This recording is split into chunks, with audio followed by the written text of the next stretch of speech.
I'm here on this particularly large screen, being recorded in a particularly large street to talk to you about a particularly large subject in our classroom. That's right, it's the one you're thinking about. The one that you have that teacher for, in that classroom, in that part of the school. You know what it is, you understand, you're a genius. I'm going to tell you right now, just in case you didn't know, it's maths, mathematics, mathematicas. Maths, of course, is a study of numbers, sometimes words, and often not London City Airport. Unlike London City Airport, maths is a very useful thing to have in our lives, education, and Canary Wharf. It allows us to understand problems, solutions, and the terrible logistics of London City Airport. There are more subjects in maths than most other subjects combined, and it has been mandatory in our education since around 1917.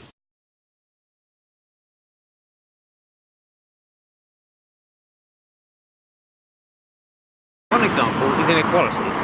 You know, those little arrows your teachers used to use to compare to the teeth of a semi-aquatic reptilian monster known as a crocodile, alligator, or Margaret Thatcher.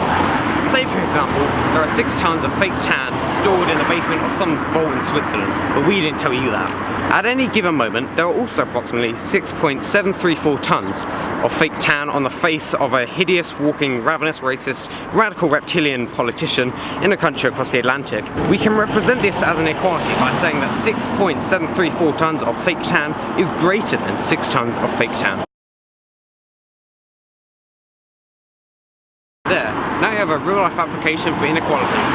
Well, thank you for listening, and now I hope that... Well, hang on, this isn't long enough. Yeah, we need 5 minutes. What? We need 5 minutes. You can't do 5 minutes. I haven't got 5 minutes on maths. No one has 5 minutes on maths.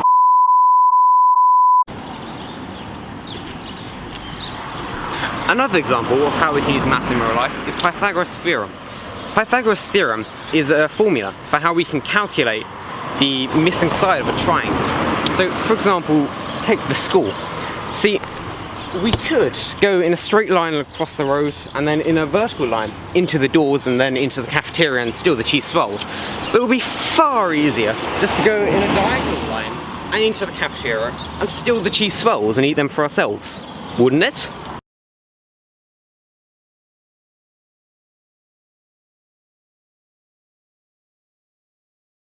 Another example of how you can use maths in the real world is through surface area. The mathematical definition of surface area in the presence of curves.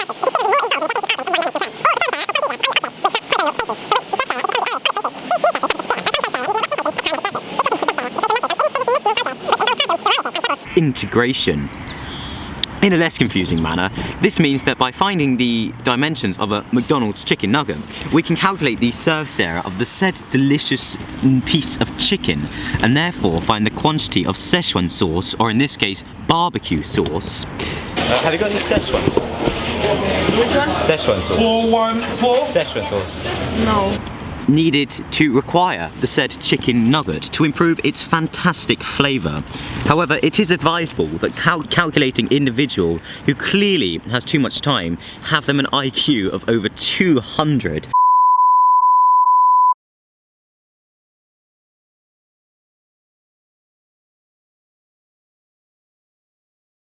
Fractions can be applied in the real world too.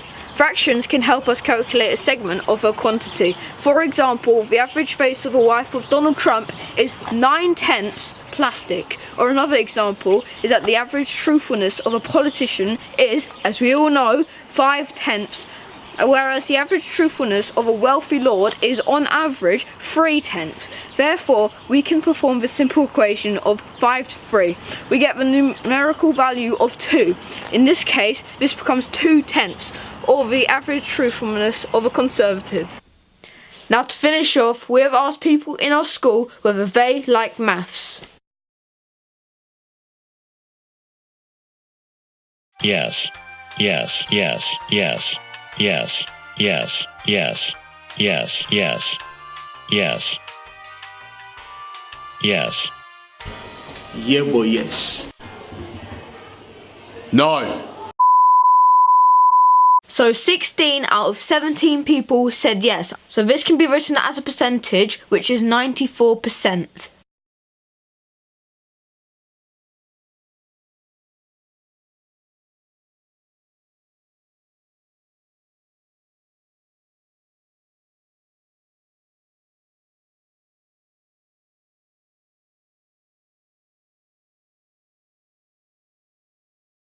2 plus 2 is 4. Minus 1, that's 3. Quick math.